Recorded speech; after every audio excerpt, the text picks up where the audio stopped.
Roses are red, violets are blue, trim your balls, and your date will thank us too. What's up, fellas? Valentine's Day is knocking, and Manscaped is the remedy for what the love doctor ordered. His prescription? The all-new Performance Package 5.0 Ultra, designed to elevate your grooming game and shine like the heartthrob you are. Join the 10 million men worldwide who trust Manscaped with our exclusive offer. Go to manscaped.com to snag 20% off plus free shipping with our new code SHOW20. So, let's talk about the hero of Valentine's Day, shall we? The Lawnmower 5.0 Ultra.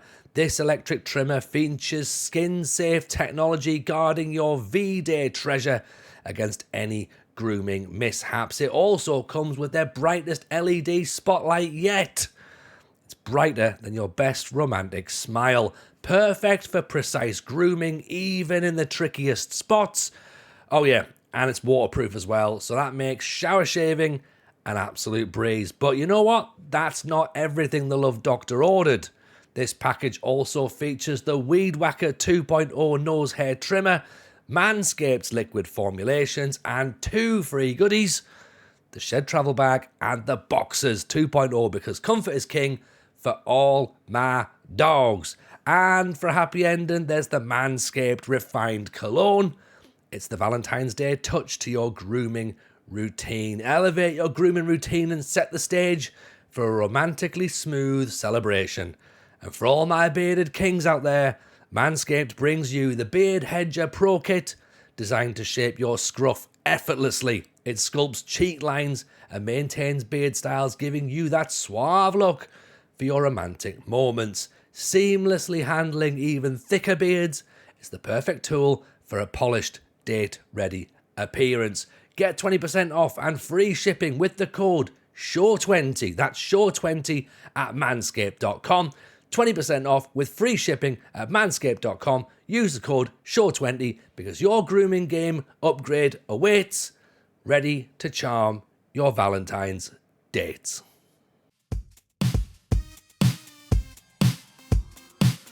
Hello everyone, and welcome to another episode of the FM show. Hope you're well. As you know, I am of course your host, Tony Jameson, and Aaron, unfortunately, is still not with us at this present time. Steve has found a broadband provider, but is now currently trying to find some sort of parking permit, possibly. He's having a few issues. You know what he's like. He's a busy man as well. But anyway, enough about who, unfortunately, is not with us, but we'll say hello to who is with us today. Everyone, welcome one of my absolute favourites of the FM content creator scene, the one and only, say hello to him, Hood Gaming. Hello, Tony. Thank you very much for having me. Appreciate it. Oh, mate, it's a pleasure to have you on. We've spoken about this for what feels like forever, really, saying like we need to sit down and have a proper good conversation. Yeah. And I'm glad we finally managed to get the sort of the diaries to sync up, yeah? Yeah. It's definitely been one on the agenda for a long time, but yeah, last couple of months have been crazy for me away from content. So yeah, it's good to finally be in a place where, as you said, diaries sync up and we can get to having a chat. Absolutely. So we've got loads of stuff to talk about. I suppose, really, before we get into all that, there might be some people listening to the show going, well, who is Hood Gaming? Who is Steve Hood? Do you want to do the brief resume of who you are, what you do, and why we're going to have this chat today? Yeah, sure. So yeah, for those of you who don't know, my name is Steve, football manager, content creator. Obviously, wouldn't be here otherwise. Still do that as a hobby. It's not my full-time job or anything like that. Predominantly focusing around YouTube. Over 32,000 subscribers at the moment. Recently partnered on Twitch as well. So yeah, that's the story. Content is predominantly around rebuild content or the amazing tactics of GYRFM. There we go. So, for context then, before we get started, still part-time, yet has 32,000 subs on YouTube. So there you go. All these people going, hey, you know what? I'm going to become a YouTuber. Yeah, all right, 32,000 subs and you're still working. So that's where we are. So that's, of course, credit to you, sir. But before we get into all the bits and bobs of all the different sorts of stuff that you do and the different kinds of content we do. We'll mention, first of all, your current save. We like to have that at the start of the show to let people know where we're up to with stuff. Obviously, I'm in Greece doing Build a Nation. We'll get to me next, but I always like to open the floor up to guests and say, look, what's your save? Where are you at? And, you know, if people then get involved in it, let's get them involved. Yeah, so the main ones that I'm doing content on are, well, my audience will berate me because at the time of recording this, I've not actually done an episode of that on Twitch for 6 weeks. But we're 6 seasons into a save with Western Supermare. It started quite poorly, but we've now kind of kicked things back into gear, and we're in Skybet League One as things stand. And then my other save, I do a network game with Murph FM, who I know has been a guest on the show. And I'd rather not talk about that because I may have got sacked last night. So you did the Tony Jameson sacking as well, yeah, from what I saw. Yeah, it was great. Murph joined my stream, and then my chat kind of convinced me, instead of the answer which I thought might have saved my job, I went for just out and out begging, and they said, we're not having anyone who begs, you're gone. So yeah, that's the first time I've been sacked in a long while. So yeah, not going great. But, you know, I think what we need to understand and accept here that is with every sacking comes a new opportunity. Like, I know, you know, that obviously our audience is very, very varied. We keep saying this all the time, we've got the audience who love playing 3 seasons as Real Madrid and Liverpool, and they win the Champions League, and then that's them closed down and they never play the game again. Yep. We've also got the audience who play 50 seasons in Indonesia or journey person careers, and they go all over the place. And every second they're like, yeah, well, I'll show you next time. And I'm very much part of that. I embrace the sack. I would offer that as advice to anybody who is brand new to playing Football Manager, Steve. Yeah, 100%. I mean, I'm very much embracing it. I've already convinced myself that the fact that Dortmund have sacked their manager and I was a Bundesliga 2 team and I got fired, that job's mine. You know, definitely going to happen. Not going to have to go to Greuther Fürth or, you know, a 3rd tier team. That's definitely not going to happen, is it, Tony? We're going to fall upwards. That's what's going to happen. Mate, I am the man who has made a career out of falling upwards. Like every time I've not been sacked for a full game cycle now, which is a huge achievement for me to be like, I've been playing this game since when? Like original Championship Manager, and I'm going, hey, you know what? It's been a full 12 months since I've been sacked. So that's like... Yeah, well, the last time I got sacked, I was doing a Glory Hunter in FM21, and I got sacked by Spurs. So, and it's been such a thing on the channel that I actually have the "What do we think of Tottenham" chant on my stream deck.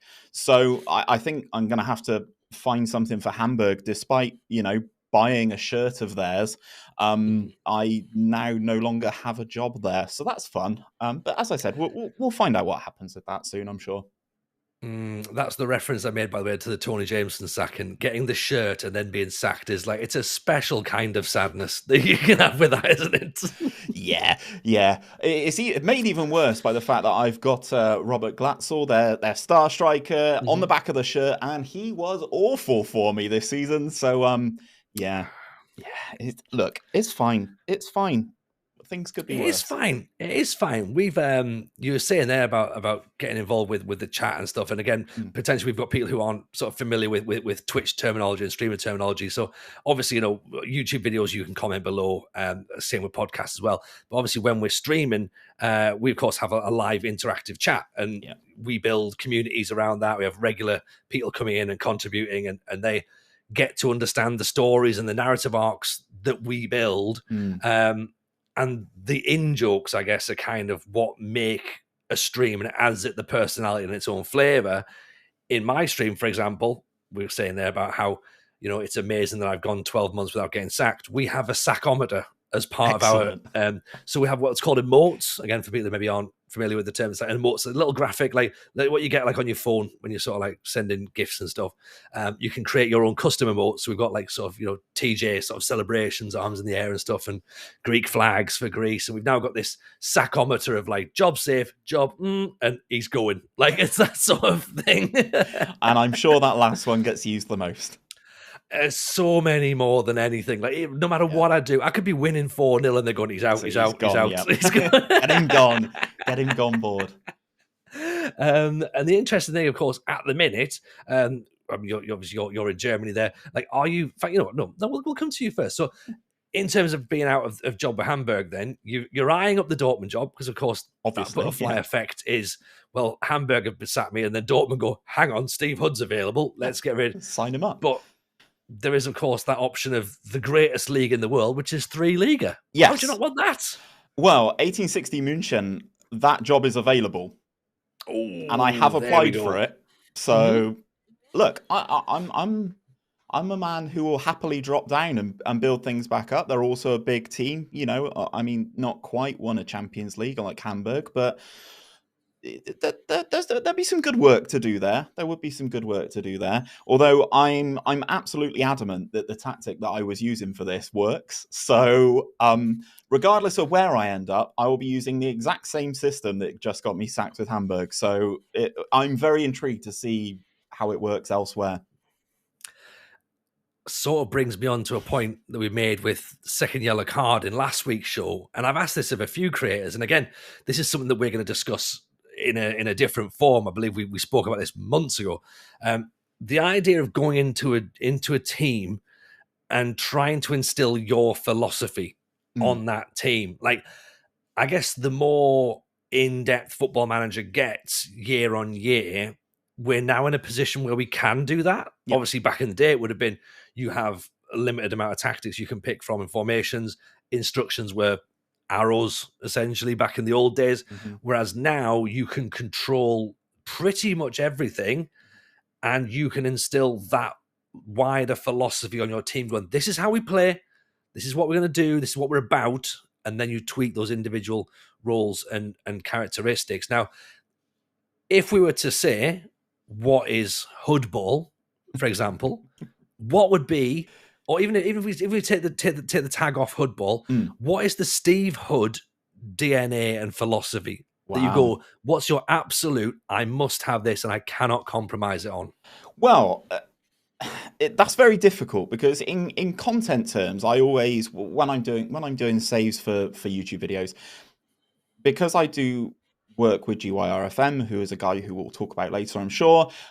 He makes tactics. So in a way of showcasing those, I use them.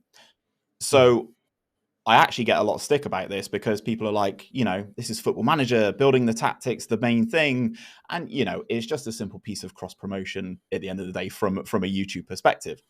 However, this year, I've tried to, everything I'm doing live, I'm trying to use something of my own. Now, having just discussed the sack with Hamburg, you guys can make the decision on how you think that's going. But in my save with Western-super-Mare, having got a few promotions under our belt, we're playing a narrow diamond at the moment, and actually finding the right way to get a defensive midfielder to actually stay where they're supposed to and protect the defense with all the movement that is allowed in this year's Football Manager has been tricky, actually, but I quite enjoy using an anchor. I've tried different roles there, and even when that player was an anchor, because I was playing in the National League and National League South and stuff like that, despite the player being an anchor, if he saw a player move in front of him, which I had a box-to-box midfielder, he would instantly go, I need to fill this space. No, you don't, mate. You're an anchor. Just stay where you are. Just do your job. Just protect the defense. So yeah, I quite like an anchor, and to be honest, I quite like playing narrow. I'm not a huge fan of wingers personally.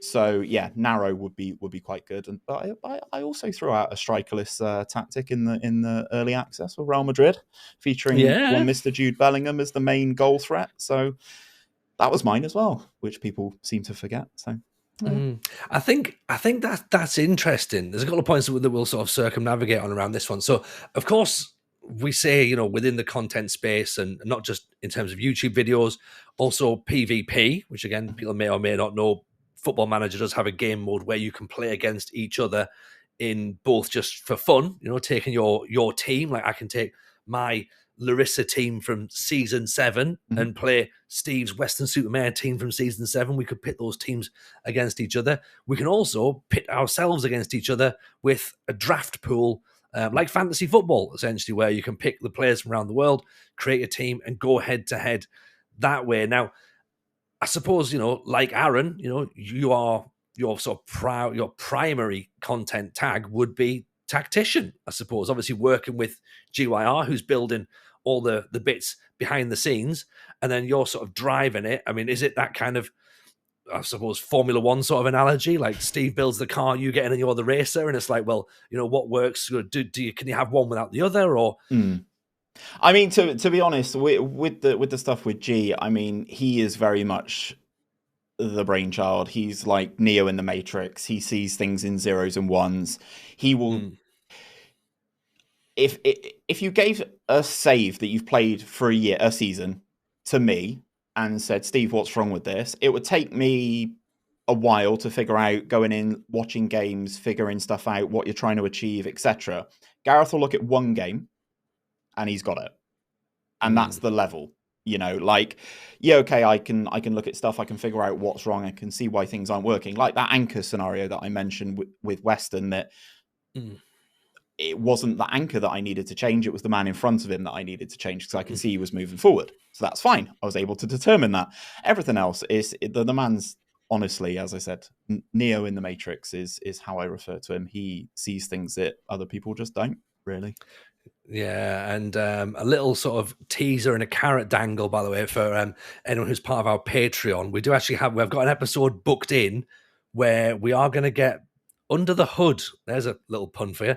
Under the hood with JYR, and he's going to take us through how he builds a tactic for tactic testing. So I've never done that before. I've never done tactic testing, so that will be great for me to learn. Yeah. And of course, doesn't want that out in the wider world, so we'll put that behind a little paywall, shall we? So, of course, anyone who's interested in that sort of thing, I mean, that's going to be a cracking conversation, to be honest. Yeah, 100%. I mean, I'm G's biggest fan, so the way he comes up with things and runs it and then thinks, okay, well, he can look at it instantly and go, oh, well, this hasn't scored enough.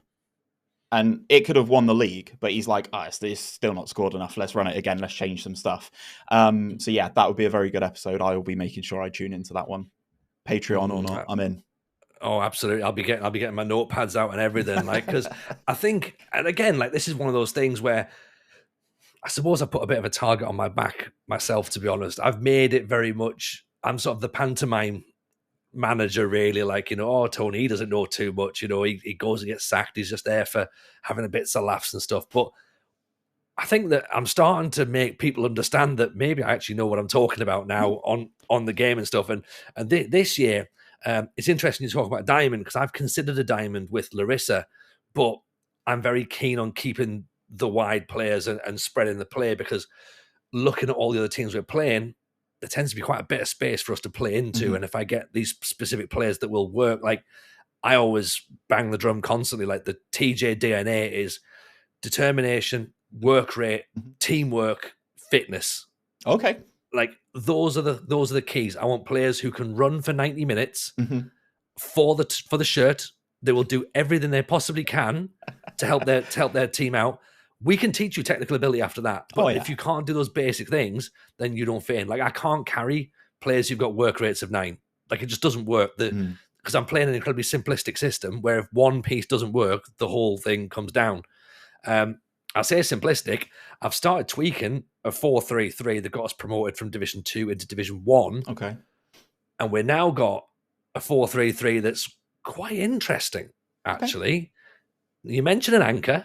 We have an anchor. We have a big, strong anchor. Perfect. 15 jumping reach, marking, anticipation. Those attributes are ticked off straight away. He's there protecting the back four. The back four is a ball-playing central back, next to a normal centre back. Okay. I've got a complete wing back on attack on the left, goes up, out, and round. Gives it absolute yaldies up the left-hand side. And an inverted wing back on the right who comes and actually gives a bit of support to the anchor in the event of the ball coming over the top. Okay. In front of him, I've got a box-to-box midfielder in Mazzala. So the Mazzala's going off that way. The inverted wingers coming, the wing-backs coming in here. Yeah. So that doubles off. And Mazzala can run out because there's an inside forward or an inverted winger going the other way. Mm-hmm. It's all beautiful lines. And I'm sitting there going, like, I get quite this. Nice, I understand where this is moving. Yeah. And then I've just got a standard wide winger on attack on the right side, just bombing down. Very underrated this year, I will say. Winger on attack.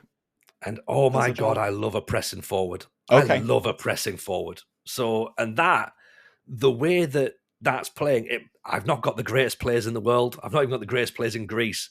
But where we're at right now, that system is, we're cooking. And that's part of it as well for me, right? Is when you see the nice little moves go in and you see especially in this year's game. This year's game, I think, is a level above anything that we've had before in terms of player movement. But when you actually design that, I bet you really enjoy when you see that inverted wingback or inverted fullback tucking in and making those movements, and then all the players moving as they're supposed to, which, as I said, is definitely when people ask me on stream or in videos, is FM24 worth buying? I say yes, just for that.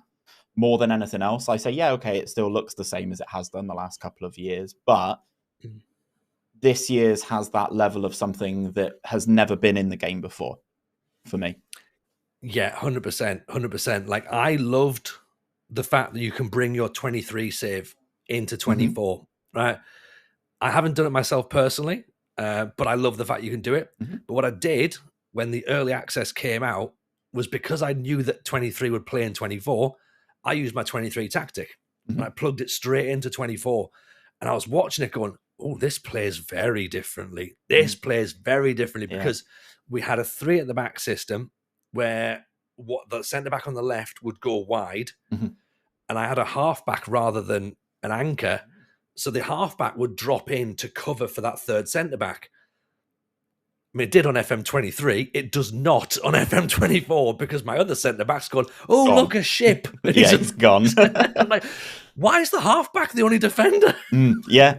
It's honestly, there's so much variation that you can do to make a team yours and have your own identity this year. So yeah, massive shout out to the guys at SI for that. 100%. And I must say as well, slight plug for Larissa. It's working, Steve. It's working. Even better, right? I'm into season 7. Okay, I spoke with Second Yellow Card last week. Obviously, he's doing Build a Nation in Malta. We're kind of about the same amount of time into the series. I suppose we are as well. 6-7 seasons in. It's our first European campaign. Love it. We've managed to make it into Europe, which of course is a huge moment. That's the biggest transfer window we're going to get until we're knocking on the door of proper going for the Champions League sort of thing. We've done what we normally do, which is not spend any money and recruit players that we're going to inevitably sell in about a year's time. We got Cade Gordon, who everyone seems to be banging on about from Liverpool. We've got him. Yeah, we got him for 10 grand a week. So he's on the outside cutting in. We've still got Joe Bellingham running the show in midfield. Pedro Mendes up front, not the Pedro Mendes who used to play for Portsmouth. Different Pedro Mendes. I was going to say, he's 50. I know it's Greece, but Jesus. He scores goals for fun, this boy. He's having an absolutely brilliant time. So he's doing great. We've got a lad called Brainberg from, I think, Feyenoord, maybe, up and down on the left-hand side in defence. So we just sort of added more numbers, really, because we know that we might only play 2 games in Europe. We might play more. First games, Europa Leagues, of course. We played against, who did we play against? It was someone like, I forget who we played anyway, but we beat them 1-0, in the first leg, and then drew 1-1 in the second leg. So we actually went through there. So I was like, oh shit, we're like in the next round of the Europa League qualifiers. Came up against Sturm Graz, 1-0 at half time. Okay, to Sturm. And I was like, right, okay. Shall we? And I tweaked. I went 2 up front and I shouldn't have done because we lost 5-1. We got absolutely destroyed in the second half. And I was like, oh, thank God we've got 1. Second leg, of course, we have to win 5-0 to take it to extra time. So we win 5-1. We win 4-1, and we lose 6-5. So that's tough. That is tough. But it shows what we're made of, though. And then I hadn't realised that we drop into the Euro Conference League at that point. You doing the qualifiers now? Yeah. Yeah. So we played Arda from Bulgaria. Mm-hmm. We beat them 2-1. We looked pretty comfortable. Went at the second leg. Everything's fine. We take the lead. 15 minutes in the game, so we're 3-1 up on aggregate. And then for some reason, my right back decides it's a great idea to kung fu kick someone in the neck. Of course, obviously. Why wouldn't he? So we lose 3. So we then go 3-1 down. I'm like, this is going to extra time. This is ridiculous. All of our players are knackered because they've ran far too long and they've already played pre-season since, like, you know, they've played like, God, they haven't even had a pre-season. It's like 70 games worth. Yeah, and we get into extra time, and I'm like saying, look, lads, just if any of you can make it to the end of the match, we'll be fine. Somehow, with about 5 minutes to go or something, we get a goal. It puts us through into the Conference League proper, and there we are. We're in, and it's like going, we've got a European campaign now. Mm-hmm. We have not budgeted for a European campaign. Well done, Tony. Here's another 8 fixtures. That includes Spurs away. See, this is the thing, and this is why Conference League specifically, English teams shouldn't be in that. I really don't think so. I know West Ham won it. Great. Well done for them. I just don't think they should be in it. I mean, when I've been doing some content on other nations in Europe and stuff like that, you come up against these teams and your budget is down here and their budget's up here, and you just it's impossible to compete. They've got, I'm sure Tottenham have signed a player in your game at some point that's worth more than your entire club. So it's difficult. I mean, to be fair, even in Greece, Olympiakos' budget is so much more than ours. I think I mentioned last week that they've got Callum Hudson-Odoi, and 3 of him is my entire squad's wage budget. Yeah. So, it's going to be tough, but it's part of that build a nation. We're not expected to do well. The fact we're there is fine. Take the European money. It's imperative we finish in the top 6 again next season and get back into Europe to try and do that. So, we're not expecting to win, but at least you know, let's not embarrass ourselves. We're there. That's it. But one interesting thing I wanted to ask you, though, because it's something that we've been asked about before, and it's something that, of course, you're doing yourself, is an online save with another person. Yep. Namely, of course, our friend Murph FM, who has been on the Patreon before, and of course will be back on again in the future. Talk to us about how that works, because we've obviously had listeners and viewers get in touch going, oh, you know what, it'd be class watching, you know, RDF and TJ and Steve all have a game together, but the logistics of that's a lot, right? Yeah, I mean, just to give you some context for me and Murph, he works stupid hours for a start. So this is a man who works usually is up anywhere around 1 a.m. and will work from about 2ish until 11 a.m. I work a 9 to 5:30. So again, there's going to be some issues there to try and fit around stuff. 2 people, I think, is very much manageable. It is great. It genuinely is fantastic playing with your friends. I mean, I did it when I was back in university when there was 4 of us living in the same house. Logistically, much better because we're all just sat in the same living room. With other people online, it is very difficult. People ask me all the time, "Oh, would you do a network game with like Twitch subscribers or people in my Discord community or stuff like that?" And I just have to say it's almost impossible, especially if you were like, I don't know how like Ben, Z, Kev, Jack all made their network game work with those 4 guys, let alone anyone more than 4. But it is great fun. It is great fun. Oh, 100%. Like I can 100% see it working really well if you had absolute blank diaries and no technical issues, and like you just need that consistency. You need to all get along, which of course you and Murph have got a great relationship as well. The guys who do the big network save, like, you know, like say Ben, Jack, Z, Kev, they've known each other for years, so they're having a great time. But I just think that I asked Murph this on the Patreon episode, like, what happens? And again, this was pre the news of Hamburg happening right now. I was like, what happens if one of you gets sacked? Or what happens if one of you gets promoted and you're no longer in a division? Like, you've got those logistics to work out, because you almost lose the essence of the save because you're not battling each other at that point. Yeah, and that is something we are about to face. So, for context, Murph was Schalke. He won the second tier comfortably. I finished in 8th after a really bad season, so I got sacked. So he's going into the Bundesliga, and I don't have a job and may have to drop down to the 3rd tier. So yeah, there could be some time where, with the way he's very good at this year's game as well, for sure. So there's probably, let's say I drop down into the 3rd tier of Germany. By the time I get to the Bundesliga, even if I take back-to-back promotions, he's probably going to be in the Champions League. So at that point, yeah, there is going to be a discrepancy, which is why I've told you the Dortmund job's mine, mate. This is fine. I'll just get the Dortmund job, right? To be fair, I wouldn't put it past Football Manager to do that because it feels very much like the game is always listening. And if I've asked this people before, like I know we've joked on about the luck modifier, of course, being a thing. Turn the computer off when you win and never, ever, ever, ever, ever do that because you'll never win again. But have you got? I know this is completely the opposite of the buying the Dortmund job is mine. Have you got any FM superstitions? Is there anything that you go like, oh, I'd do that, and I never even realised that was a thing? Now, I don't know if this is an FM superstition or a streamer superstition. You can probably attest to this as well. Whenever I say something out loud, it happens immediately.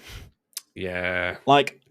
In a game that... so we did our latest episode of the network game last night. I was winning a game that I needed to win 2-1. And we've been coasting pretty comfortable all game. And I, like an idiot, spoke the words, "It would be really embarrassing if we threw this away." That was in the 88th minute. We lost the game 4-2. So that's definitely one. And as you say about the luck modifier, I feel that is 100% a thing. So yeah, I'm very much on that superstition, 100%. I have been there with the Tony, stop talking, because you can tell that you're about to change everything completely. And it's something so innocuous because you feel like you have to talk just to keep the stream ticking on because there's only you in the room. There's, of course, loads of people watching, all in their respective places. And you go, oh, you know what? We're having a great time here. Obviously, if we concede a goal now, that could be a bit of an issue. Oh, we've conceded. Like straight away. You're like, oh, I was just saying something for context. I'm just filling dead air. That's all you're doing. Exactly. Yeah. Oh, God, you know what? This fella's having a cracking game. If he breaks his leg now, that'll be... Oh, that does look nasty, actually. Oh, dear. Yeah, and that's it. So, yeah, that's very much one for me. But, yeah, or if you spend most of your budget on a star player, almost guaranteed to come in and get injured. 100%. Season ender, straight away. Yeah. He's barely making it through the press conference to announce his signing. Is he going, do you just want to take a seat there? Have you stood on a rusty nail? Like, oh, that's going to be horrible. You've got a bit of tetanus, you're out for months. You're going to have to take your foot off. Your career's over. Yeah, it's yeah. So yeah, if you gamble and spend a large portion of your money on this next South American wonder kid, guarantee he gets injured within the first 3 months of being at your club. Yeah, 100%. Make sure there's someone you can loan to cover for his position instantly with zero wages. Going, oh, we'll get him in just in case. That definitely happens. I've seen that so many times. And also, as well, there's the thing of this player's never scored ever in their career. Always against you, though. Eyeing up for 40 yards, going, I'm going to have a pop here. Yeah. Well, in that game that I said that I conceded 3 goals from the 88th minute onwards, there was a guy who scored his first goal of the season. Granted, he was a centre-back, so I'm not as bothered about that. But then there was a midfielder who scored his second goal of the season. I was like, yeah. Bearing in mind this is like the penultimate game of the season in the second tier, and I was like, yeah, that fits. That feels right. That feels right. You can see the fixture lists as well as you're going through. Like you're on a decent run, you're a decent run, you're a decent run. You're like, oh, they're bottom of the league. I might as well not. I'm not even going. I'm not even going to the match. Right? Like, I will get myself a touchline ban to avoid what is inevitably going to happen right now. So I've won 10 straight. Here comes the team bottom. Yeah, I'll just go on holiday. Leave it to you guys in the chat. My chair actually has a pretty good record, to be honest, because I've got the bladder of a tiny infant. So there was a period of time before Christmas where I was doing 4 or 5 hour streams a day, and I'd have to go to the bathroom a couple of times during the stream. My chair's record actually at Western is pretty good. So yeah, just leave it to everyone else other than yourself. That's the best way. I guess so. You might as well, because then at least when you come back, you're like, well, it's the chair's fault, not mine. Yeah, You know, well, obviously. why did they not make any It's never changes? your fault. Yeah, I guess that's the thing as well. Or of course, you could chuck G under the bus and go, "Hey, it's the tactics, not my fault. I've not made this." You know, Oh, I've done that before. It's not me. It's never user error. There's always something against you, 100%. So, of all the different types of stuff that you do, then of course, tactics we've spoken about a little bit. Yep. We've mentioned a tiny bit about networks. Rebuilds are always popular. Absolutely bang on YouTube in terms of views. Again, this is one of the things that I messaged you about because I didn't understand how this worked. And we've had Omega Luke on previously to talk about how he does rebuilds. Everyone seemingly does them a different way. Talk me through what you believe a reputation rebuild is, and then of course how you go about it. So I've had a slight, not change of thought. This is kind of what I've always thought, but a slight change of direction on FM24. So for me, a rebuild now on my channel will be a team that was good or has won something and are now nowhere near that. So, an instance, my video that is coming out on Sunday is a 10-season rebuild of Scunthorpe. So, less than 15 years ago, they were in the Championship. Now they're in the National League North. That is one hell of a drop in 15 years. So that to me is a true rebuild. Actually looking for a team that once was good. I mean, people in FM circles will probably call that like not a fallen giant for Scunthorpe, but like something like that, like a team that was really good and is now not as good. But this year I've kind of had a little bit of a pivot slightly because there's only so many of these once good clubs that you can take back to the top, right? So I've tried to look at different things that allows me to manage different clubs, basically. So I did a video that did really well on my channel, which was fixing Barcelona's debt problem using only players at the club. So if they were at the club, I could renew their contract. Other than that, I could only use what came through my youth intake, which is Barcelona. They're quite good. Don't know if you've heard of Lamine Yamal. He's very good. So I've heard of Barcelona. Yeah. So they've got a good core. They've got a good amount of young players in the team already. But the idea was to basically sell anyone who didn't come through La Masia. And so, Robert Lewandowski was pretty early on the chopping block. I sold Frankie de Jong, and tried to keep a core of young Barcelona players, which allowed me to use someone like Barcelona. In a typical rebuild, I'm not going to sign Ansu Fati. I'm not going to sign any of these players. So, it's nice for me as a content creator to use different players ultimately. So yeah, I'm also looking for teams that might still be in the top flight of their division, but have achieved something that they haven't done for a long period of time, like, breaking Benfica's curse, which is, if you've not heard about it, is fantastic what's happened there. That's a great one. That was, believe it or not, that was one of the nations that was suggested to us for the network save. Was it would be great to, of course, have Benfica as the Bella Gutmann curse in there, but if you could take any of the top three from Portugal and try and win the Champions League. Again, I mean, of course, the Gutmann curse. Feel free to explain to listeners who maybe haven't heard this, but this is an absolute belter if you want a save idea. Yeah, so back in the 60s, I believe it was, Benfica won back-to-back Champions League or European Cups. And after winning two of those in a row, as a successful manager might think, he went to the board of directors and asked for a pay rise. And they said no. And he was so furious that he walked out of the club and basically said, for 100 years, Benfica will not win the European Cup again. And since then, their first team, because their youth team won a European competition last year, I think. Since then, the first team have played in, I think it's 9 European finals at different tiers and have lost them all. They've lost 5 in the Champions League. I know that for certain. and they've lost 5 Champions League finals since he uttered those, or supposedly uttered those words. That's the lore, that's the legend. But yeah, very good save if you like that sort of thing. Great youth academy, and any of them in Portugal are always fantastic. But yeah, that's the Benfica curse.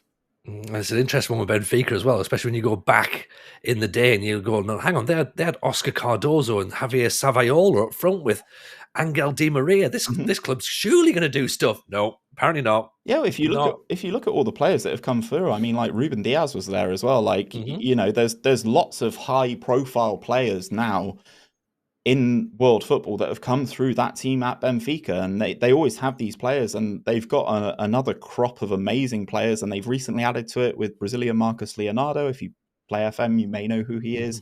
Fantastic Brazilian striker, and they just have a habit of just doing the right thing, finding the right youth prospects, and then taking a player like that and then selling them for X amount million.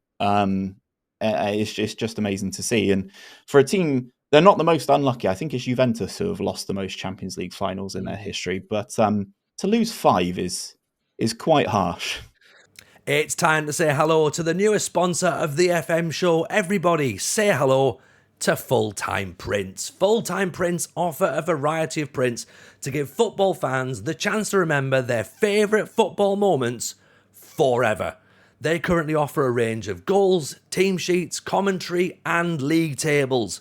Prints are available in A4 through to A1 and can be bought with or without a frame. It makes the perfect gift for occasions such as Christmas, birthdays, Father's Day, Mother's Day, just because presents. Like, seriously, this is the perfect gift for every football fan. You want to go on the website, browse what they've got. They've got so many things to choose from, whether it's teams, European teams, international teams, moments that happen. And if you can't find something you like, you can even do a custom request. You can create anything you've seen yourself. Maybe you've seen a goal you want to relive. You can have that. Maybe you want to relive the first match you ever attended. Or maybe, if you're a Football Manager fan, you might want to do a custom one just designed for Football Manager that immortalizes your save forever. You can have a print done that has all your trophies, the entirety of the save, the key moments. Maybe you want to relive the Champions League final and have your team sheet and everything on there. You can do that with Full-Time Prints. I'm thinking about getting myself one, and I'm going to put it right behind my head in my office, just behind here. And as a little sweetener for you, we've got a little bit of discount to help you out here. So use the code TheFMShow. We'll get you 10% off your entire order. Go to fulltimeprints.com. Use the discount code TheFMShow. That's 10% off your entire order, and there's free shipping on orders over 50 quid. So go get yourself a Full-Time Print. Immortalize that Football Manager save. Let us know what you've got. Visit fulltimeprints.com. Use the discount code TheFMShow. Get yourself 10% off. And remember, free shipping on orders over 50 quid. Very quick one, because I think now is a good time to talk to you about our Patreon. Now, I know and you know the best way to support the podcast is via subscribing to the audio feeds wherever you get your podcasts from, or liking the video on YouTube and subscribing to the YouTube channel. That means you're never going to miss an episode at all. But say, for example, you want a little bit more FM show in your life, well, maybe you might consider supporting the podcast via Patreon. And on Patreon, we are now giving you more than we've ever given you before. Obviously, you get early access to the weekly public episodes. Goes out publicly on Thursday. You get access to both the audio and video on Wednesday. In addition to that, we are now giving you an exclusive weekly bonus episode every single Monday on both audio and video. And that can be a conversation with literally anybody, okay? They're a little bit different. There could be a conversation with a creator. Maybe there's a footballer, maybe a comedian, an author, a journalist, a musician. I mean, for example, recently we've had Second Yellow Card's been on it, and that was bonkers. We had Dead Men Talking's Freddie Quinn. That was brilliant. Cy Maggio's done one. Salty BFM's done one. Big Man on Campus has done one. FM Girl has done one. We've got a tactics testing tutorial. Try saying that 3 times fast. With GYRFM. You've probably already downloaded his tactics before. He's going to show you how to do it as a tactics test. That conversation blows my mind. And of course, you don't just get access going forward. You get access to the entire back catalogue. You can sign up from as little as £3 a month, Get all that content. There's 25 hours worth of content available at your fingertips. You can support the podcast at patreon.com/the FM Show Pod. That is patreon.com/the FM Show Pod. Come and join the Patreon squad. It is a bit, isn't it? And I think it's sort of that thing as well. Like if you're coming from a league like Portugal, which I suppose is no longer now classed as one of the top 5 leagues, I suppose. There's always that argument, isn't there, between Portugal and France, I think, is like, or maybe Holland, like which one's the top 5 or 6 leagues. I mean, you look again at Porto, they were someone that, again, we considered because I think it's at least 20 years since they won the Champions League as well, of course, with Mourinho, massively unfancied. There was no reason that they should be anywhere near. In fact, I think it is 20 years, isn't it? It's the same year that Greece won the Euros. Yeah, I think the Euros that year as well. Yeah, it would be this year, yeah. So both of those teams 1-0ing their way to glory. And again, nothing since then. And Porto have had to do that thing of sell all these really great players to help fund the future.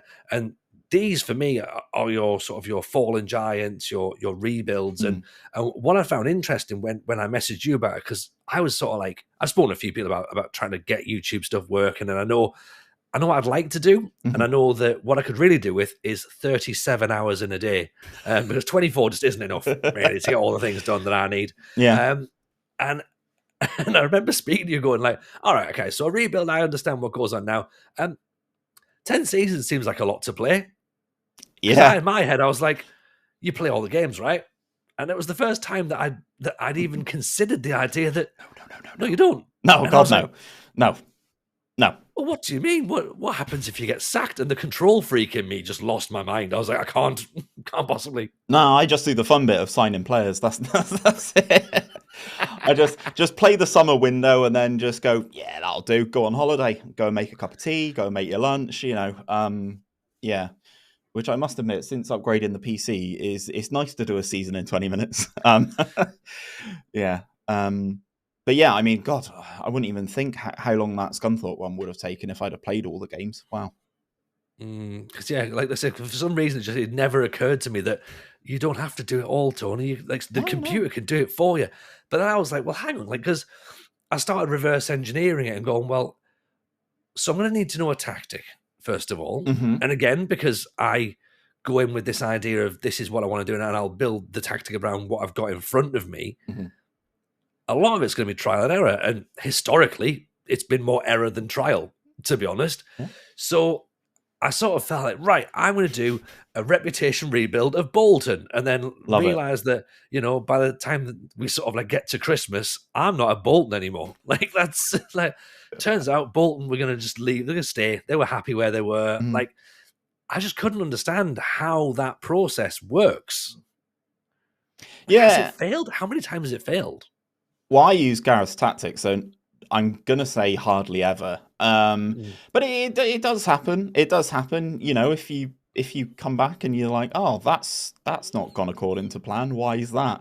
Then, that would be the content.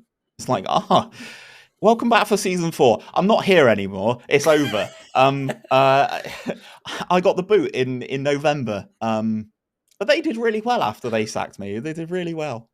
Yeah, I think my videos are very much right. We're starting here. Okay, this is the plan. This is how I'm going to play, and this is what our expectations is. And then by the end of the video, they're going to go right. So in the January transfer window, their new manager bought these players, and he did fantastic. Turned out I was only renting in the area, and I got a better job that paid more money somewhere else, and it wasn't in football, so I left. Yeah, offered much more stability is what it did. I think it's more my reputation I'm rebuilding in these saves than the actual reputation of the clubs. That's an angle, right? Surely? Yeah, 100%. But there's also something that you could do, which I'm doing with the Western one as well, so I'm doing this save with Western live on Twitch, but I'm saving it incrementally as if I were doing a rebuild.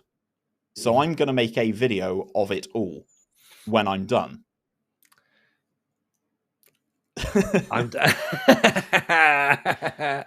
Yeah, I'm not doing it on Twitch, right? But, well, I suppose I am. I'm doing Larissa.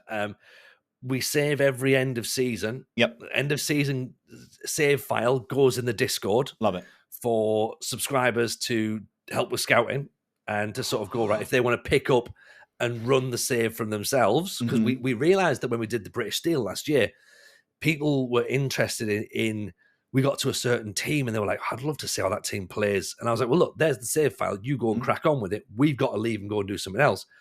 And then when we started Larissa, we made sure that the start of the game file was available for everyone. Yep. So we went, right, that is your day one. You've all got the same leagues loaded up that I've got. You've all got the same database. You've all got attribute masking on like I've got. Soz. That's how we're going to do it. And if you want to take part and play along, you're more than welcome. Yeah. Like, so we're working in not quite the same universe, because of course every year the players are going to be different, but it's really interesting when we get that sort of like involvement with our community that go, right, tell you what, Gaffer, we know we need a right midfielder. I've had a bit of a nosy about. These are players that I think look quite decent and would sort of fit our system. Have a little look about, see what you think. And that's really great. That's really great. And I think, again, that idea that I've sort of pitched it every single year to build that end of season video is what I want. So I go, right, here's what we looked like at the end of season 3. Here's what it looked like at season 7. And like, so I've got the league tables and the stats and everything. I'm doing the same with Blythe Spartans.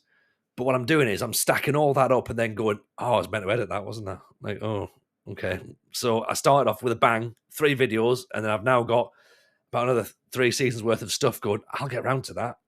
And I need to get round to that quickly. Yeah, I mean, as you said though, it's time in the day, isn't it? It's time in the day. I mean, there's so many things that I'd like to do that I have great ideas for, that when I think about it, I'm like, oh, that's going to take a while. Like recently, after having a chat with Omega Luke, actually, he said about maybe scripting parts of my videos, as in know what you're going to say, be more concise. And obviously doing that actually probably takes more time than playing the game, because you have to go through, you have to remember what you're doing. Or if you're like me and you play 6 seasons, 7 seasons, however long it's going to be, and then go, I'll write the script at the end. That doesn't work as well. Doesn't work. It's better to do it as you go. But yeah, it can be a long process.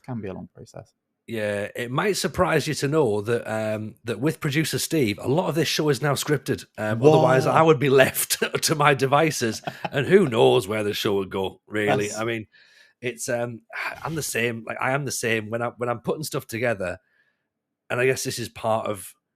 So I had this conversation with Mrs. J over the last few weeks. In fact, when FM24 came out, we had quite an open, frank conversation about what I'm going to do with the game and with regards to making stuff. Because she's like, obviously committed to the podcast.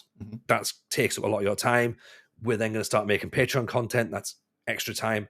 Streaming, of course, is my relaxing time. Like, because obviously comedy is no longer really my sort of primary focus with that.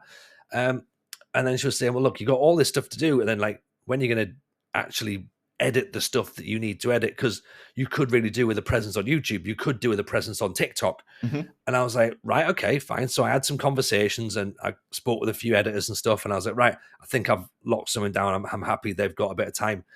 And then I forgot that I was a control freak and they wouldn't see what's in my head.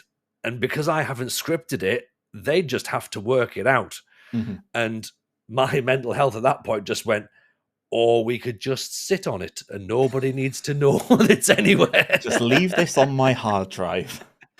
Yeah. I mean, look, I've got an editor. He's fantastic. I've been working with him for over a year now. He's a lifesaver, genuinely. And look, I'm not gonna be one of those people because I heard what Kev said when he was on here about, the sort of barrier to entry and stuff. And I'm very much one of these people that I value my time. So yes, okay, I make money from YouTube. But as we touched on right at the start, I'm not full-time. This doesn't pay the bills. So for me, any money that I make from YouTube, I put back into the process. So, I've got a thumbnail designer. He's infinitely better on Photoshop than I am. My editor, much better than I am, and faster and much more efficient. I mean, he's studying that at university. So like it's a pretty good gig for him, doing stuff for me whilst he's at university, and the fact that he's learning and always trying to get better. And it's like, oh, he messages me all the time. It's like, oh, I've learned this recently. Do you mind if I try it? I'm like, yeah, go ahead. That's what I love, is just him trying to strive to be better. And ultimately, I think it makes my content better as well. But yeah, if I had to, I think I'd never see my partner ever. If I was still having the same output that I have at the moment and doing everything myself, I just wouldn't have a life. I'd be sat in this room all day, every day. And that's not a healthy way to live. So, yeah. I 100% agree. 100% agree, because, as you said at the start, this is not our job. Like, there's a handful of people in this world where Football Manager is their job, and great, awesome. But I've said before, when comedy was my job, comedy became less fun. Like, so I can imagine the people whose job this Football Manager is, their job is waking up every morning going, what else can I get out of this game? Like, and they can't. There must be a point eventually where you become sort of desensitized to it, and you go through the motions. And I've heard, as I'm sure you will have heard as well, new gamers, new people considering getting into creation, podcasts, videos, Twitch, YouTube, saying, "Oh, I'm just grinding this next one out, And I was sitting, look, going, shouldn't be grinding anything. Like, this should be fun for you. Like, this is just like I'll be honest. Now that I do all this, I don't play FM like for fun anymore. I don't have it like, when we finish this conversation, I'm not going to sit and load my game up and play.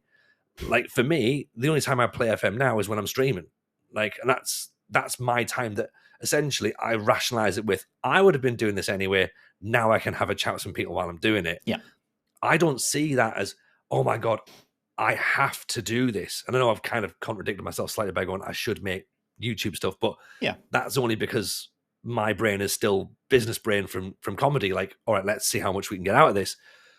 But you got to keep that enjoyment in there. And like, the second you start thinking like, this is work, and this is a grind, then you've got to take a step back, surely. Yeah, it's one of those things. I mean, I think this to me is more than a hobby. I would say it's more than a hobby, content creation, but obviously it's not my job.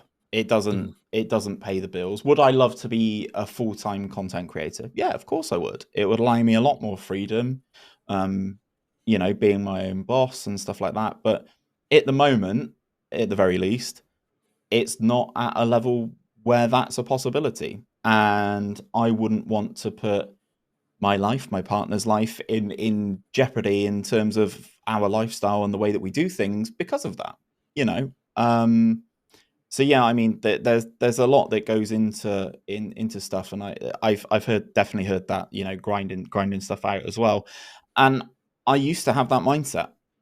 I did used to have that mindset 100%. It was like, well, I watch other content creators in other spaces, or FIFA or FC24 or, Call of Duty, stuff like that. And these massive creators are putting out 2, 3, 4, 5, 10 videos a week on multiple channels. And sometimes you do have to take that step back and think, at the start, at the very least, you're just one person. There's only so much you can do. There's only so much strategy you can try and employ to try and grow with the amount of hours that you've got in the day. And especially in the FM world, we've seen several people take a step back towards the end of a game cycle where they are a little bit burnt out, or YouTubers from a content perspective may take things a little bit more easy in January because the revenue side of stuff isn't as great. So use that time to have a break. And I've done that a little bit myself this year. I've taken things a little bit more easy in January. I haven't streamed really that much. And mentally, I feel better. So I definitely think it is worth sometimes, as you're saying, just taking a step back and look at some, Zealand is the biggest creator in this space, right? If you're thinking you need to put content out every day, have a look at Z's channel. He doesn't. Yeah, okay, he might stream every day or, whatever. He doesn't put a YouTube video out every day. And I'm not saying that as a shot to Z, because he's an absolute trendsetter and a maverick in this space. But if he's not doing it, why do you need to?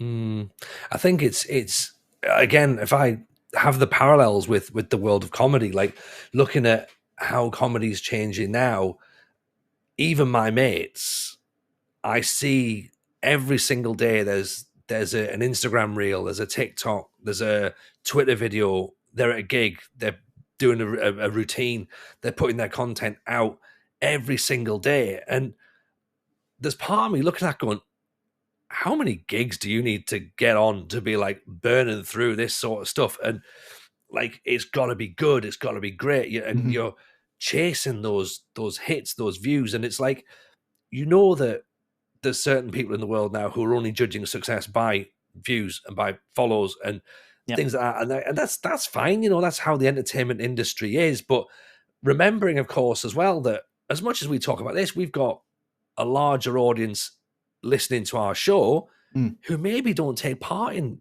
content. Yeah, They, 100%. they'll listen to a podcast, like, I mean, or they'll watch a stream and they'll go, all right, I'll watch that, or I'll watch a couple of YouTube videos and that's about it. Like, I always remember when we first started streaming that, and we were getting people going, I've never thought of listening to a podcast about Football Manager before. And you're like, Yeah. yeah, it's weird, but it's there. Like, again, we've got people who will watch the show, and we even had a comment about it with the episode from Lelujo, from Kev, going, never heard of this guy, never heard of him, and now it's great. And you're like, of course, like, because we're in this space, we're Yeah. conditioned to think that everyone knows everyone constantly knows the same people, and as with everything, we always go, oh my God, this is what the greatest are doing over here.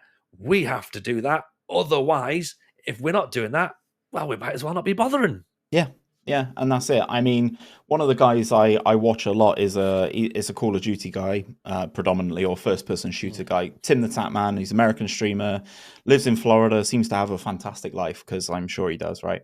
Streams on YouTube. He'll sit there for 6 hours, 8 hours a day, play video games, react to stuff, this, that, and the other.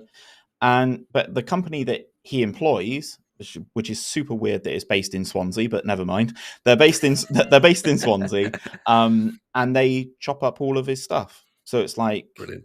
he will sit on stream for X amount of hours a day, and they will have someone in the office in Swansea clipping up all of his stuff, and he's got 5, 6, 7 YouTube channels, and it's like, right, okay, well, here's tomorrow's video for this channel, and they just run through it all for him. And look, you can get to that level. Like, obviously, I've said, I do have an editor, I do have someone who does my thumbnails. If I was starting out now, would that be something that would be high on my priority list? No, not at all. Definitely not. Like, there's so many skills that you can learn yourself that would make you a better content creator. I can edit. Am I as good or as fast as my editor? No. So, like, again, it comes back to the time perspective. If you value your time and what you want to do in a day, and I like spending time with my partner and, going out and doing other things, working out, all this other stuff, sometimes you do need to take a step back and go, yeah, I am just one person. There's only so much I can do. There you go. No, 100% agree with that, to be honest. And I think that's how it's got to be. It's how it's got to be. We mentioned, of course, this, of course, is not your full-time job. We've sort of not talked about it just yet, but we did mention before we started recording that you have worked in football before, though. Yes. Haven't you? Yes, I have. And I am going to get it wrong. Okay? And I've already been told an hour ago which team it was you were with, right? So I'm going to get it wrong. So you worked for Bristol Rovers, but you are a Bristol City fan. Yes, correct, Tony. Well done. Well remembered. Good work from you. I've known Steve for many years, and I've got those things wrong constantly. Yeah. So, work for Bristol Rovers, despite being a Bristol City fan. I know that's going to be blasphemy for a lot of people, but, job's a job. It was a very weird situation, actually. So I went to university in Bristol doing a journalism degree, and for those of you who know Bristol, I went to UWE, University of South West of England, doing journalism.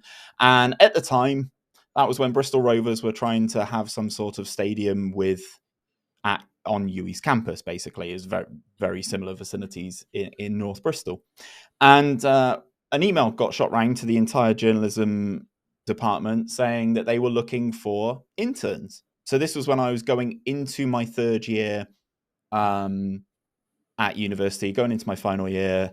So I thought, look, at the time I was like, I'm so determined to work in football. I don't care where I work. So I had my first everyone who was interested got called into a meeting with the media people at Bristol Rovers at UWE. And then one of the first things they did was like, okay, let's go around the table and introduce yourself and tell us who you support. Me sitting there as a Bristol City fan, I was thinking, do I be honest? Do I be honest? Because we were going around the room and there was, typical United fans, Liverpool fans. There was people who supported their hometown teams. There's a guy from Southampton. He was like, oh, I'm a Saints fan, whatever. And then it got to me and I was like, I'm a Bristol City fan. And the guy who, in the long run, turned out to be my boss almost fell off his chair. But in that I was like, look, it doesn't really matter who I support. Like, this is what I want to do as a job. I want to be professional. So it started out that I was just interning on match days. So I was running their Twitter feed for an entire season, which happened to be the season, well, for home matches at the very least, which happened to be the season that they got relegated down to the conference. Yep. Was a tough one. And then someone in the media department who I was reporting to left for a different job. And I just graduated and they said, do you want to come on full time? And I was so lucky because they split groups of us. So the idea was that the first half of the season, I was going to go and do first team stuff. And then the second half, I was going to go and do reserve team stuff or like youth matches or like do stuff at training and stuff like that. So I was lucky enough to go and do the first team stuff immediately, was writing stuff on Twitter. Then it turned into me writing match reports. Then I was doing interviews with the manager, players after games and stuff like that. And then, then I got offered the job full time after I graduated and worked there for another 3 years. So back-to-back promotions, back up into League One. And then I realized that unless you're a footballer, there's not an abundance of money in football for a similar skill set. So then moved elsewhere. But yeah, it was a very, very interesting time working at Bristol Rovers, despite being a Bristol City fan. I love that. I love it because the allegiance. You're right. Shouldn't matter. You're there to do a job. Yep. Yeah. You'd say it would speak to my professionalism that when people found out, they were very surprised. Because, in that instance, to a point, you're the voice of the club. If you're putting stuff out on socials and this, that, and the other,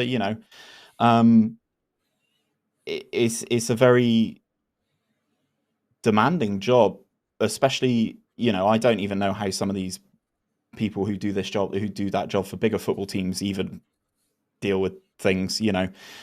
At the time Rovers were, when I started there, they were in the National League, and we grew the audience quite nicely in the time that I was there. But, when players play badly or, I was on Twitter at the moment that they got relegated from the Football League. That was not a pleasant place to be. So, yeah, fair play to anyone who still does that as a job. Also, fair play for yourself as well for not sort of responding with, hey, I'm not even a fan. Like, so come on, it's not a big deal, right? This is just football. But what's interesting was, and it might not, the times might not link up.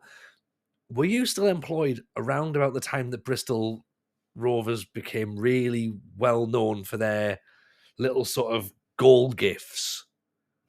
Well, that was Bristol City who did it first of all. Was it City? Well, yeah, I've got it wrong again. So that was City. But no, there's a story that I do find very funny telling with that as background. So when I was working at Bristol Rovers, they had a striker. I don't know if you all remember the guy called Matty Taylor. He was very good for Bristol Rovers. Was top goal scorer 2 seasons in a row. And then this is when I was full-time at Rovers. I turned up to the training ground to do press on a Thursday as per. And there was a very strong rumour that he was going to get signed by Bristol City. And I was like, nah, that's not going to happen. why I don't see that happening at all. So then I was at the training ground, and one certain Mr. Matthew Taylor wasn't there, and I was like, oh, okay, maybe this is happening. We did press, and then I went back to the stadium, which is where my office was, and heard that it was true. So then had to reach out to the Bristol City press officer, and we were talking about stuff. They were filming all their announcement stuff, and all of that. And later in the day, they announced that they signed Matty Taylor from Bristol Rovers, undisclosed fee. And then they did the old Manchester City with Tevez welcome to Bristol announcement.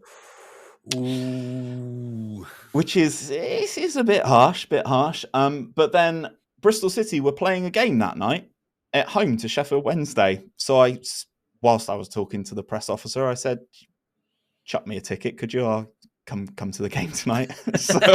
so went to the game and saw Matty get unveiled at Ashton Gate, which was a very surreal experience, having dealt with really frustrated and angry Bristol Rovers fans on Twitter all day, knowing that their star strikers go into their city rivals.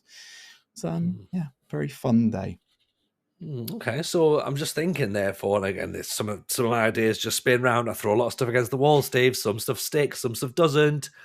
But say, for example, SI are maybe listening to this and thinking, hey, maybe FM 26, 27, we could do full media integration. Mm-hmm. Is that something that you think would be interesting? Or is it like an idea you go, this would just be a fad, no one would care about that? It's an interesting one, because I think that there should be... This is the difference, right? I think Football Manager is built around you being a football manager. Yeah. I personally would love to have a commercial director, a marketing person as a staff role in the game, much like you have a technical director, you have scouts, because a football manager doesn't decide who the technical director is going to be, or the director of football, or any of that. Yeah, okay, they have say over their own coaching staff and stuff like that, but anything beyond that, they don't really have that say. So, like, we've already ventured into the realms of stuff that isn't what a football manager does. So I would love to see stuff like that, because there are so many different areas of the club that you don't see. And that don't get exposure, and these are people that, don't necessarily get the rewards for their effort that they do put in. Like, there's so many analysts that will notice this one thing that makes you win a game, and if the manager's brilliant, and sometimes they'll say, oh yeah, such and such an analyst like said this and it worked, brilliant. That doesn't happen a lot. So yeah, I think stuff like that would be great. You get performance analysts, you get recruitment analysts. Let's have a head of social media. Let's have a commercial director. Let's have, all of these things. I think it would make a difference. I'm just thinking again, when you because you're in the game and you know yourself when you've made a huge signing, and it's such an important signing for your club. And we've spoken about things before, like as a collective, you win a cup, and it's sort of like, oh, that moment of like elation. You're like, it's not quite replicated enough. I know we now get guards of honor for you win a title, and it's like, oh, cool, that's a thing. Like, I'm not saying we need to have, at the end of the season you get the open top bus tour down to the Civic Centre. Like, I'm not saying that, but I mean, if you want to do it, you can do it. But like, you get, of course, the announcement of, oh, this player's signed, and everyone goes, oh, he's a B+ player, and you're like, I don't know, would there be a tiny, tiny, tiny immersion level of he's signed, or like he's here, that sort of thing? Like, and I know it would just be cosmetic and it wouldn't really make a great deal of difference, but I mean, could you have someone going, oh my God, I can't believe we've signed such and such a player? Yeah, I mean, the social feed to a point is supposed to do that, but the amount of stuff largely ignored, isn't it? I suppose largely, as it is in real world. Yeah, it's 100% ignored, Tony. Much like press conferences. But then there's certain stuff that I think they could do, and I'm hoping with FM25 and the Unity engine, which is coming, I'm hoping these are things that they've taken into consideration. Now, obviously, I'm very much aware of licensing issues. So, for instance, you wouldn't be able to do a press conference with, a player holding up a shirt or holding up a scarf if they're a real player. Yeah, of course. But yeah. then, unless they have licensing to the league, but then if they move to a different team, it gets very complicated and very legal and very boring. What I would love to see them do is focus stuff on new gens like that don't have real licensable likenesses, and that's the level that I would love to see it get to, is sort of like a bit more like cutscene immersion sort of, because then you get attached to these players. I mean, I don't know what you think. I love seeing these non-real entities enter Football Manager and plucking them out of nowhere and turning them into the player that you want them to be. I love that. That is what makes every save unique. You can have you can sign your Mbappes, you can sign your Haalands, whatever. I'd rather this guy who's come out of Argentina, who nobody's ever heard of because he's not real. He's unique to my game. Nobody else is probably going to have him in this particular instance. And that's why 2 years ago, when I did a save with Red Star Belgrade, which is why I have that shirt right there. Yeah. I bought a new gen from a different team in Serbia called Luka Kana. I ultimately sold him to Manchester United for £150 million. But the amount of time that he was at my club, I knew that nobody else had him. And the attachment that there was a period of time where United and other teams in England were offering me 100 million, and I'm just like, decline, no. And then it got to a point where I was like, 150 million's too much to turn down. I have to let him go.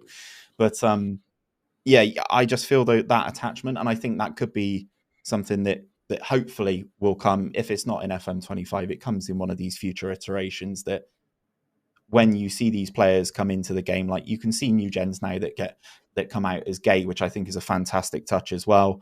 Obviously they can't do that with real world players, but there's certain things that they can do with these types of players that come through that again would add to that immersion, and ultimately I think make Football Manager a better game. 100%, and it makes it unique as well, and they're almost like Easter eggs for us long-term players. Like, yeah. I know it's not going to change the game dramatically, and it's not going to, make it this completely different thing. But and you go, oh, well, I'm going to play 3 seasons. I don't need that. Like, that's cool. Like, you've got your 3 seasons. You've got Champions League licensed music now. Like, you love that. What more? It's brilliant. Like, I mean, let's face it, the Europa League and the Conference League music is much better. Yeah. But you've got Champions League. That's fine. But these longer term saves and all those sorts of things that are happening, they'd be great. They'd be like, and I almost saw like back and forth this with myself, because I always kept saying I was never bothered about graphics. I was never bothered about the new engine looking better. Sorry, the match animations, say, not the match engine, the match animations. I was never bothered about them looking great. But of course, then I started streaming and I was like, all right, fine, I understand. People are watching this. They want it to look nicer. And then I was like, would get people going, oh, do you not have like new faces for your new gens? And I'm like, well, no, because you don't see them running around with their faces. But then I downloaded a face thing and I'm like, oh, well, now I have to have all these faces. And it's like, and it makes no difference to the game at all. But it does create, for us who are making content, visual content, TV shows almost, if you like, it does add a little something, doesn't it? Yeah, 100%. And I think people are swayed by how good other games look graphically. And they forget how much processing and number crunching ultimately goes into Football Manager year on year. That's why the save files get so large in the end, because there's just so much data that is there. Look, I'm the same as everyone else. I want it to be the best game possible. And I think that is the next level. And as I said, hopefully with Unity coming in, the new engine that they're going to be building the game on, I'm hopeful. Having not seen any of it yet, who knows? Could be great. I just hope that the main UI of the game, the user interface looks different, because it's been the same for a while, Tony, and I could do with a change.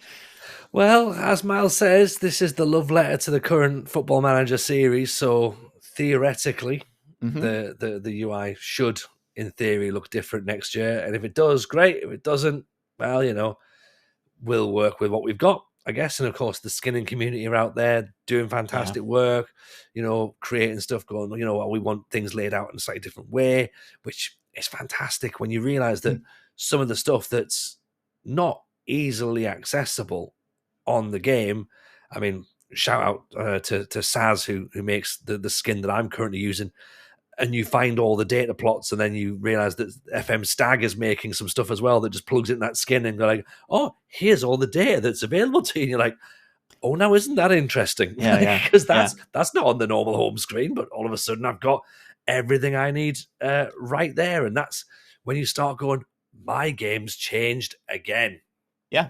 Yeah, 100%. I mean, I use a custom skin as well. And, the touchline tablet, I can see more, so much more than just who is on the field for my team and the opposition. I can see where on the field they are, where their heat map is, where they're passing.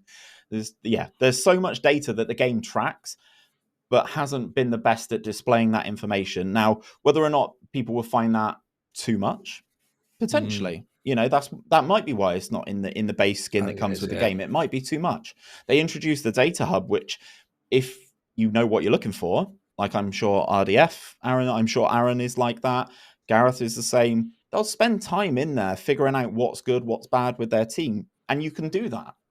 But ultimately, if you don't want to have responsibility for loads of things in Football Manager, just delegate it. I haven't been to a press conference in about 4 years. And I will not go to a press conference again because there's just repeated questions. It's just the same thing again. That is true. I do turn up and I always press the button that just goes, yes, yes, yes, yes, yes, yes, yes. No, yes. Yeah. Good. And just, continue forward. One final thing before we start to wrap up. You mentioned about delegating, and we've mentioned about tactics. We mentioned about tweaking, and we mentioned about things you can now do on FM24. Quick question for you. How much work have you done on set pieces this year? Not as much as I'd like, unfortunately. Yeah, same. Like, I banged the drum. I was like, I want a set piece creator. And I'd be happy to accept something that looked like Madden, which was just a playbook. And I'd just press that button and go, I'll have that. And then I got given something that was more advanced than that. And I went, I can't be bothered with that just yet. There's so much you can do. There's so much you can try. But again, it's one of those that I would love to get so far ahead with content that I could just sit there for a week and just figure stuff out. Yeah. Because I know there's stuff that works, and I have my generic set of routines that do the job. They're not fantastic. I'm not scoring 40 corners a season, but I'm also not conceding more than 10 a season. So, like, it does the job. It gets me through the year. It's not a big problem. However, there will be one thing, like last year at some point when, which I don't think you can do anymore, you were able to throw your goalkeeper up for corners and stick him near post, and no one would mark him because there's an extra body there. You can't do that anymore, but there will be something like that in the game that hasn't been found yet, which would be game-breaking. It would. Yeah. I think the goalkeeper only, from what I can see, the goalkeeper only seems to go up if you're on attacking or very attacking in the last couple of minutes anyway. So, like, that's what forces it. But, like, we always said, and we said this over the summer when we met up, and we were talking about, imagine the feeling of you're in a game-breaking situation, you're Champions League final, World Cup final, game to win the title, you've never won the title before, and you score the winner with a set piece that you've created yourself. I mean, that would be incredible. And then put that into PvP world. You beat another human being in draft mode with something that you've designed specifically. I mean, wow. That's what it's all about. I played in a PvP competition last year, and the person that I was playing against scored a short corner routine, which weren't very prevalent in FM23. And I was sat here, I was stunned. It was beautiful. And I was like, I need to figure out how to do that. And then I spent some time figuring out how to do that. And then the next PvP competition I was in, I scored a similar corner. And I can get very carried away with stuff like that if only I had more time. And I think that's the takeaway from today's episode. If only we had more time.